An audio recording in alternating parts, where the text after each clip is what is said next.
جو اپنے کپڑے نہ اتار سکے، جو اپنا طہارت نہ کر سکے، جو اپنا غسل نہ کر سکے، جو بیوی روتی کو چپ نہ کرا سکے، جو روتے بچوں کو چپ نہ کروا سکے، ارے جو خود چل کر قبرستان نہ جا سکے، جو قبر کی مٹی میں اتر نہ سکے، جو اپنی قبر پہ مٹی ڈال نہ سکے، اتنے مجبور تھے کہ لوگوں کے کندھوں کے سوار ہو کر گئے تھے، وہ قبر میں داخل ہونے کے بعد سب سے بڑے مددگار کیسے بن گئے؟ غوث اعظم کا معنی کیا ہے؟ سب سے بڑا مددگار۔ اور دھرتی پہ لوگوں سن لو، کائنات میں سب سے بڑا مددگار صرف ایک ہے، اور وہ نہیں ہے جو مر کے مٹی میں دفن ہو جائے، وہ ہے جو سب کو مارتا ہے، اسے موت۔ تم کہتے ہو ہمارا بابا انڈیا کا غریب نواز ہے، ارے اللہ کی قسم کائنات میں غریب نواز دو نہیں ہے، غریب نواز ایک ہے۔ اگر تمہارا یہ بابا غریب نواز ہے تو اللہ کو کیا کہو گے؟ ہم کہتے ہیں اللہ غریب النواز ہے۔ کیسے؟ دلیل مانگو ہم سے۔ وہ مالی کہتا ہے انتم الفقراء، تم سارے غریب ہو، تم سارے فقیر ہو، تم سارے منگتے ہو، نبی ولی علی غوث قطب جو تم نے بنا رکھے ہیں، اپنے بزرگوں کو نام دے رکھے ہیں غوث قطب کے، سنو یہ سب اللہ کے در کے فقیر ہے، سوالی ہے، منگتے ہیں۔ غوث اعظم غریب النواز، بندہ نواز، بندہ پرور، داتا اپنے عرش پہ ہے، وہ دھرتی میں دفن نہیں ہوا۔ تم کہتے ہو ہمارے بابا جی چھڑا لیں گے، اور یہاں محمد کریم صلی اللہ علیہ وسلم لخت جگر فاطمہ سے کہتے ہیں بنتی فاطمہ، بیٹی عمل کرنا، لا اغنی عنکی من اللہ شیئا۔ فاطمہ اگر رب نے پکڑ لیا تو محمد کی لخت جگر ہونے کی وجہ سے چھٹکارا نہ ہوگا، عمل کرنا۔ اگر اللہ نے پکڑ لیا میرا بابا تجھے چھڑا نہ سکوں گا۔ یہ وہ راستہ ہے شرک کا جس پہ چل کے آج لوگوں نے گارنٹی دے دی لوگوں کو کہ جاؤ ہماری جماعتوں میں آ جاؤ، ہمارے سلسلوں میں آ جاؤ، ہماری پیری فقیری پہ آ جاؤ، ہمارا دم بھرتے رہو، نذرانے سالانے چندے ہمیں دیتے رہو، جو مرضی کرتے رہو، ہمارے پیر صاحب نے تمہیں بخشوا لینا ہے۔ تمہارے سارے پیر اکٹھے ہو جائیں تو محمد کے ایک صحابی کے برابر ہو سکتے صلی اللہ علیہ وسلم۔ تم تو کہتے ہو یہ جنت میں لے جائیں گے، یہ خود جنت میں جائیں گے یا نہیں جائیں گے اس کی ان کے پاس کوئی گارنٹی، یہ جنت میں جائیں گے یا نہیں۔ جس امام کو ہم مانتے ہیں، جس امام کو ہم مانتے ہیں، جس کو ہم نے امام اعظم کہا، قائد اعظم کہا، رہبر اعظم کہا، اللہ کی قسم اس کی گارنٹی ہے جب تک محمد دروازہ نہ کھلوائے جنت کا دروازہ کوئی اور کھلوا نہیں سکتا، جب تک میرے آقا جنت میں نہ جائیں کوئی اور نبی جا نہیں سکتے، جب تک مصطفیٰ کی امت نہ جائے کسی نبی کی امت جا سکتی صلی اللہ علیہ وسلم۔ یہ گارنٹی صرف اہل الحدیث کے پاس ہے، وہ جنت کھلوائے گا، جنت میں پہلا قدم محمد کا لگے گا صلی اللہ علیہ وسلم۔ تمہارے امام جائیں گے یا نہیں جائیں گے اس پہ کوئی ثبوت اور گارنٹی موجود؟ میں نے کہا تھا تمہارے سارے پیر مل کے میرے نبی کے کسی صحابی کے قدموں کے برابر نہیں ہو سکتے۔ آؤ میں تمہیں سناتا ہوں۔ جہاد کا میدان ہے، تیر لگتا ہے، نیزہ لگتا ہے، نوجوان تڑپ کے شہید ہو جاتا ہے، صحابہ کہتے ہیں ہنی لہ الجنہ، اس کو جنت مبارک۔ جاؤ اس مولوی صاحب کو سناؤ جو قوم کو گمراہ کرنے کے لیے، اپنے فرقہ پرستی کے بت کو پوجنے کے لیے، اپنی جماعت کے چندے بڑھانے کے لیے، مریدوں کی تعداد میں اضافہ کرنے کے لیے جھوٹ بول رہا ہے کہ ہمارے بابے چھڑا لیں گے، ہمارے بابے جنت میں لے جائیں گے۔ یہ صحابی رسول ہے، میدان جہاد ہے، مصطفیٰ کا خادم ہے، مصطفیٰ کا صحابی ہے صلی اللہ علیہ وسلم۔ نیزہ لگا، فوت ہو گئے، ساتھی نے کہا اس کو جنت مبارک ہو۔ پیارے نبی نے فرمایا، پیارے حبیب نے فرمایا، پیارے مصطفیٰ نے فرمایا، امام کائنات نے فرمایا، محمد الرسول اللہ نے فرمایا صلی اللہ علیہ وسلم، کلا والذی نفس محمد بیدی، اللہ کی قسم ہرگز نہیں، اس رب کی قسم جس کے ہاتھ میں محمد کی جان ہے، اس رب کی قسم جس کے ہاتھ میں محمد کی جان ہے، تمہارے اس ساتھی نے خیبر کے مال غنیمت میں سے ایک چادر چوری کر لی تھی، وہ چادر آگ بن کے اس کو لپیٹ چکی ہے۔ کون جنت میں جائے گا کون نہیں، تمہارے پاس اس کی دلیل نہیں۔ جنت میں وہ جائے گا جس کے بارے میں اللہ کہہ دے، جس کے بارے میں محمد بتا دے صلی اللہ علیہ وسلم۔ باقی حسن ظن کیا جا سکتا ہے کہ انشاءاللہ یہ جنت میں جائے گا اگر موحد ہوگا، اور اگر مشرک ہوا تو اس کے لیے حسن ظن بھی ہو سکتا۔ پھر نماز پڑھے، پھر روزے رکھے، پھر حج کرے، پھر جہاد کرے، پھر صدقہ دے، پھر یتیم کی کفالت کرے، پھر مسجد بنائے، مدرسے بنائے، جو بھی ثواب کرو گے بنیاد لا الہ الا اللہ پر ہے، بلڈنگ لا الہ الا اللہ پر کھڑی ہے، اللہ کی قسم اس کو کوئی گرا نہیں سکتا۔ یہ حدیث درس دے رہی ہے، عذاب سے بچنا ہے، جہنم کی آگ سے بچنا ہے، قیامت کے عذاب سے بچنا ہے، حشر کی پکڑ سے بچنا ہے، تو راستہ صرف ایک ہے، اللہ کو پہچان لیجئے، لا الہ الا اللہ کے فہم کو حاصل کر لیجئے۔ اللہ کے عذاب سے نہ دولت بچا سکتی ہے، نہ شہرت بچا سکتی ہے، نہ رشتے بچا سکتے ہیں، نہ پیر و فقیر بچا سکتے ہیں۔ لوگوں نے تو دعوے کر لیے، اس سے گھڑ لیے، کہتے ہیں ایک مرید صاحب دفن ہوئے، دو فرشتے آگے، اس نے کہا من ربک؟ پیر صاحب نے کہا اسلامی طریقہ تو یہ ہے کہ جب آؤ تو پہلے السلام علیکم کہا جاتا ہے، تم کہاں کے فرشتے ہو جنہیں اسلام کا راستہ ہی نہیں آتا؟ انہوں نے کہا السلام علیکم کا ہاتھ بھی ملاؤ، ہاتھ ملایا تو پیر صاحب نے ہاتھ پکڑ لیا، کہا اچھا یہ بتاؤ جب اللہ نے کہا تھا میں انسان پیدا کرنے لگا ہوں تو تم نے کیوں کہا تھا یہ فساد کریں گے؟ فرشتے حقے بقے ایسی پوچھن کوئی ہور شے ایسا کہ بابا کوئی ہور ٹکر گیا سانو؟ فرشتے کہنے لگے ہم نے اکیلے نے تو یہ جرم نہیں کیا تھا، سارے فرشتوں نے رل کے کہا تھا چھٹی دو پوچھ کے آتے ہیں۔ کہا تم واپس نہیں آؤ گے، ایک کو گرفتار رکھتا ہوں دوسرے کو چھوڑتا ہوں، تو پوچھ کے ہاں یہ ویٹنگ لسٹ میں بیٹھا ہوا ہے میرے پاس، ہاتھ پکڑا ہوا ہے اس کا۔ اِنَّا لِلَّهِ وَإِنَّا إِلَيْهِ رَاجِعُونَ۔ ظالموں،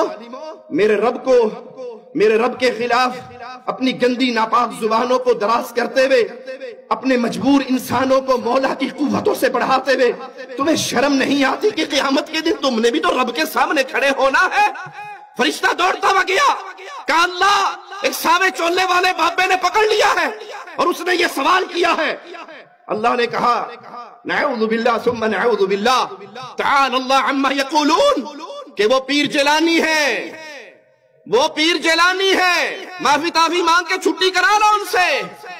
تو کہا میرے فرشتوں کو چھوڑ دے۔ پیر جیلانی نے کہا ہاں چھوڑتا ہوں، ایک شرط ہے، تو سلسلہ قادریہ میں آنے والے سارے مریدوں کو بخش دے، میں تیرے فرشتوں کو چھوڑتا ہوں۔ نعوذ باللہ ثم نعوذ باللہ، گویا انڈیا پاکستان کے قیدیوں کا تبادلہ ہو رہا ہے کہ ایک حکومت کہتی ہے ہمارے قیدی چھوڑو، دوسری کہتی ہے تم ہمارے مچھیرے چھوڑو۔ تم نے رب کی یہ قدر کی ہے، تمہارے دل میں رب کی یہ عزت ہے۔ اللہ نے کہا عبد القادر میرا وعدہ ہے جو سلسلہ قادریہ میں داخل ہوگا میں ساروں کو بخش دوں گا۔ کہا اچھا ٹھیک ہے تیرے فرشتے کو میں بھی چھوڑ دیتا ہوں۔ اِنَّا لِلَّهِ وَإِنَّا إِلَيْهِ رَاجِعُونَ وَمَا قَدَرُ اللَّهَ حَقَّ قَدْرِهِ۔ ان ظالموں نے میرے مولا کی قدر کو نہیں پہچانا، میرے رب کی شان کو نہیں پہچانا۔ کروڑ پیر جیلانی ہو، وہ محمد کریم صلی اللہ علیہ وسلم کے قدموں کی خاک کے برابر نہیں ہوتے۔ یہاں منظر پیر و فقیر کا نہیں، امام کائنات کا ہے۔ سجدہ ریز ہیں، سجدے میں سر ہوا ہے۔ کہا محمد کا سر تب اٹھے گا جب اللہ اٹھانے کی اجازت دے گا صلی اللہ علیہ وسلم۔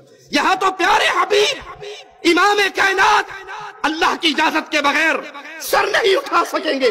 مولا کہے گا اٹھا، اپنے مکھڑے کو بلند کر، مانگ کیا مانگتا ہے، شفاعت کر کس کی کرتا ہے۔ اور کہا یہ پیر صاحب ہیں ہمارے جو مریدوں کو اس طرح قابو کر لیتے ہیں۔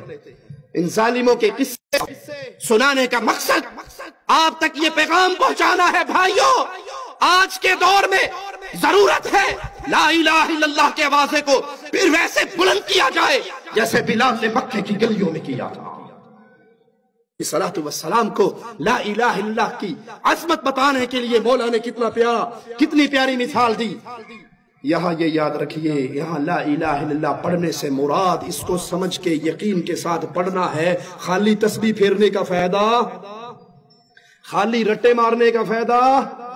لا الہ الا اللہ بھی کہتے رہو، یا علی مدد بھی کہتے رہو، یا لا الہ الا اللہ بھی کہتے رہو، یا رسول اللہ مدد بھی کہتے رہو، لا الہ الا اللہ بھی کہتے رہو، ہاتھ میں تعویذ اور من کے امام سامن بھی باندھتے رہو، لا الہ الا اللہ بھی پڑھتے رہو، کوٹھی پہ کالی ہنڈیا بھی رکھتے رہو، لا الہ الا اللہ بھی پڑھتے رہو، چوڑی گانے گاڑی کے آگے جوتی بھی باندھتے رہو، لا الہ الا اللہ بھی پڑھتے رہو، بھینس کے گلے کے اندر ڈل بھی باندھتے رہو، لا الہ الا اللہ بھی پڑھتے رہو، بابے دھنکے کے ڈنڈے کھاتے رہو، لا الہ الا اللہ پڑھتے رہو، طوطے شاہ کا نمک چاٹتے رہو، تو اس لا الہ الا اللہ کا کوئی فائدہ ہو سکتا؟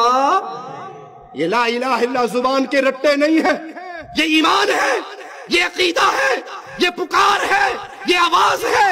میرے گھر میں بچہ نہیں ہوا، شادی ہوئے 10 سال بھی گزر گئے، کہنے والوں نے کہا فلاں بابے کی نظر چڑھا دے، فلاں پیر کے گیڑے مار دے، فلاں بابا ابن شاہ کے گھر کا گیڑا مار آ۔ لا الہ الا اللہ آواز لگاتا ہے، ساری عمر بغیر اولاد کے رہنا، لا وارث مر جانا قبول ہے، رب کا در چھوڑ کے مردوں کے در پہ جھکنا قبول۔ یہ ہے لا الہ الا اللہ، یہ عقیدہ ہے، یہ جماعت ہے، یہ منہج ہے، یہ تحریک ہے۔ یہ اللہ کے علاوہ کسی کی عبادت کرنے کے لیے تیار نہیں ہوتا، وگرنہ تو لا الہ الا اللہ کی تسبیح کرنے والے تھوڑے ہیں۔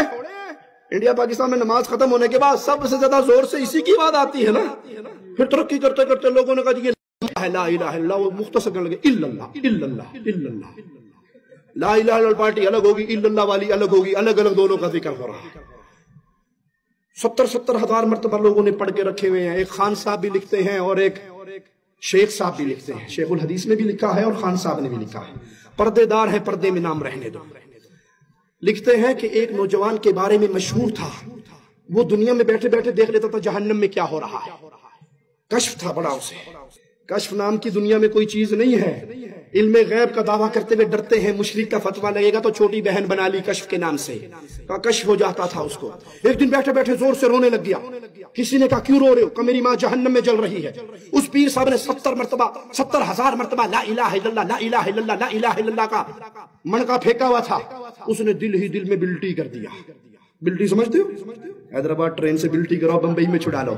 اس نے بھی بلٹی کر دیا، بلٹی چھوٹ گئی، ٹھٹھا مار کے ہنس پڑا، کہا چچا میری ماں جہنم سے نکل کے جنت میں جا رہی ہے۔ اس چھوکرے کو پتہ لگ گیا کہ میری ماں جہنم میں جل رہی ہے۔ جس صحابی نے دوسرے صحابی سے کہا ہنی لہ الجنہ، اس کو نہیں پتا کہ خیبر کی ایک چادر آگ بن گئی ہے۔ تم نے اپنے پیروں کو صحابہ سے بھی بڑھا دیا۔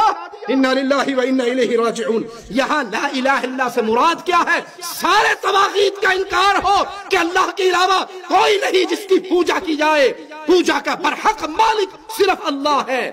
لا الہ انکار الا اللہ، بولو اقرار۔ لوگ کہتے ہیں جی ہاتھوں ہوڑا رکھیا کرو، گفتگو حکمت سے کیا کریں، نرم با کہا کریں۔ ارے ہمارے کلمے نے ہمیں ہولا ہاتھ رکھنا نہیں بتایا، پہلے کلمے نے تلوار چلائی، لا الہ۔ کاٹ تو گردنیں جو اپنے سامنے پیروں مریدوں کو بٹھا کر جھکواتی ہے، کاٹ تو ان کی گردنیں، ان کی عبودیت، ان کی الوہیت، ان کی عبادت کا انکار کرو، کہو لا الہ۔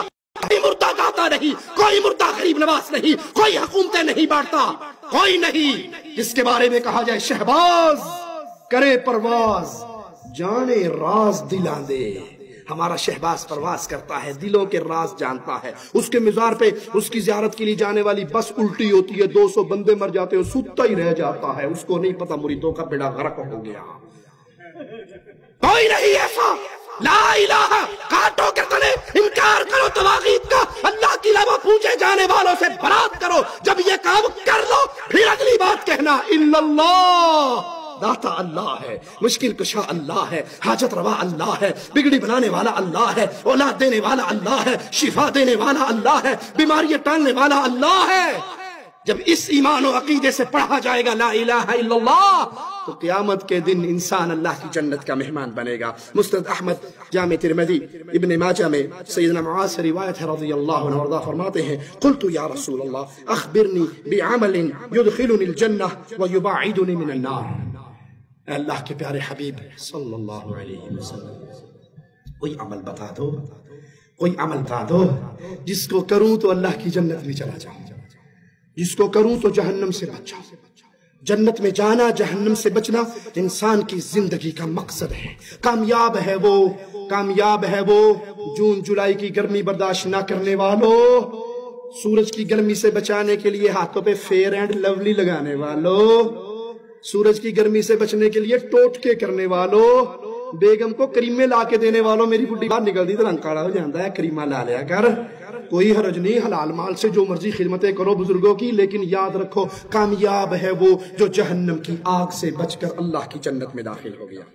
یا رسول اللہ صلی اللہ علیہ وسلم کوئی عمل بتا دیجئے جس کو کرنے پر میں اللہ کی جنت میں چلا جاؤں اور جہنم کی آگ سے بچ جاؤں۔ پیارے حبیب محمد کریم صلی اللہ علیہ وسلم عمل بتا رہے ہیں، اللہ کے لیے توجہ میری طرف کیجئے، عمل بتایا جا رہا ہے، وہ عمل یتیم کی کفالت سے پہلے ہے، وہ مسجد کے بنانے سے پہلے ہے، وہ مدرسے آباد کرنے سے پہلے ہے، وہ عمل ساری نیکیوں سے پہلے بنیاد کے اندر وہ عمل ہے، اور وہ عمل کیا ہے؟ تعبد اللہ لا تشرک بہ شیئا، پہلے تو یہ ایمان رکھ، پہلے تو یہ عقیدہ رکھ، پہلے تو اپنے عمل سے یہ ثابت کر، عبادت جب بھی کرے گا اللہ کی کرے گا، سجدے ہوں گے تو اللہ کے لیے، رکوع ہوں گے تو اللہ کے لیے، طواف ہوگا تو اللہ کے لیے، نظر ہوگی تو اللہ کے لیے، نیاز ہوگی تو اللہ کے لیے، قربانیاں ہوں گی تو اللہ کے لیے، امیدیں لگاؤ گے تو اللہ پر، بھروسے کرو گے تو اللہ پر، محبت ہوگی تو اللہ کی، خوف ہوگا تو اللہ کا، ہر قسم کی عبادت میں تو اللہ کو تنہا رکھے گا، اس کا پارٹنر کسی اور کو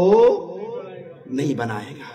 خوف اللہ کا، ایسا خوف کہ اللہ جب چاہے جہاں چاہے جس کو چاہے جیسے چاہے پکڑ سکتا ہے۔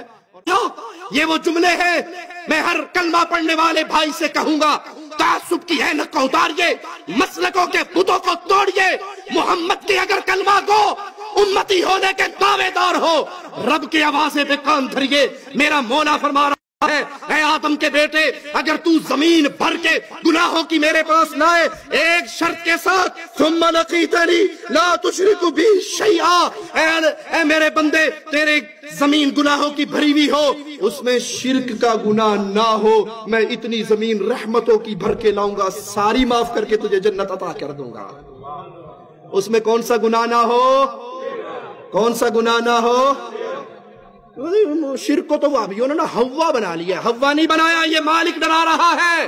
زنا معاف ہو سکتا ہے، چوری معاف ہو سکتی ہے، قتل معاف ہو سکتا ہے، دنیا کے سارے گناہ معاف ہو سکتے ہیں، یا علی مدد معاف نہیں ہو سکتا، یا رسول اللہ مدد معاف نہیں ہو سکتا، یا حسین مدد معاف نہیں ہو سکتا، یا فاطمہ مدد معاف نہیں ہو سکتا، اللہ کے علاوہ کسی اور کو سجدے، رکوع، طواف، نظر، ذبح، قربانی معاف نہیں ہو سکتے، اس کے علاوہ اللہ جو چاہے گا معاف۔ اللہ کے لیے اعلی مثال سمجھانے کے لیے عرض کرتا ہوں، انسان اپنی بیوی کی ساری غلطیاں معاف کر دیتا ہے نا، کبھی روٹی نہ پکائے تو معاف کر دو گے جی، نمک تیز ہو جائے، مرچ تیز ہو جائے معاف، استری کپڑے نہ کر سکے معاف۔ یہ الگ بات ہے آج کل سارا کام بازار سے ہوتا ہے، بھی یہ کرتی نہیں، میں ویسے مثال دے کے سمجھا رہا ہوں، معاف کر دو گے۔ اور اگر وہ آپ کی عزت میں کسی اور کو آپ کے بستر کا شریک بنا دے تو یہ معاف، بولو یہ معافی۔ کوئی خان کا بچہ ہوگا تو برست مار دے گا، ماڑا یہ کیا کیا ہے، گولی مارے گا، مکہ نہیں مارے گا، باقی کوئی لتر پٹرول کر کے اس کو طلاق دے دیں گے، لیکن غیرت والے یہ بغیرتی برداشت کرتے ہیں۔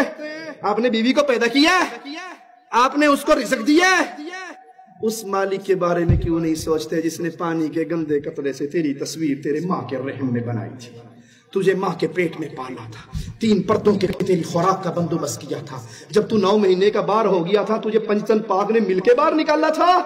بولو غریب نواز آئے تھے فلائٹ پکڑ کے تیری ماں کے پیٹ سے نکالنے کے لیے، تجھے تیری ماں کی چھاتیوں پہ دودھ پیر جیلانی نے جاری کیا تھا، تجھے چوسنے کا طریقہ ملنگوں نے سکھایا تھا، اور میری رب کی غیرت کو بھولا کر ڈھیریوں پہ گرنے والوں، میرا مولا کہتا ہے زمین تیری گناہوں سے بھری ہوئی ہو اور ایک گناہ اس میں نہ ہو، تو نے میرے ساتھ کسی کو شریک نہ بنایا ہو، ساری زمین کو میں رحمتوں سے بھر کے تجھے عطا کر کے جنت کا وارث بنا دوں گا، ولا ابالی، مجھے پرواہ بھی نہیں ہوگا۔ اس حدیث سے ثابت ہوا گناہوں کی بخشش کی امید اسی صورت میں ہو سکتی ہے جب گناہگار ہو، مشرک، گناہگار ہو لیکن مشرک نہ ہو۔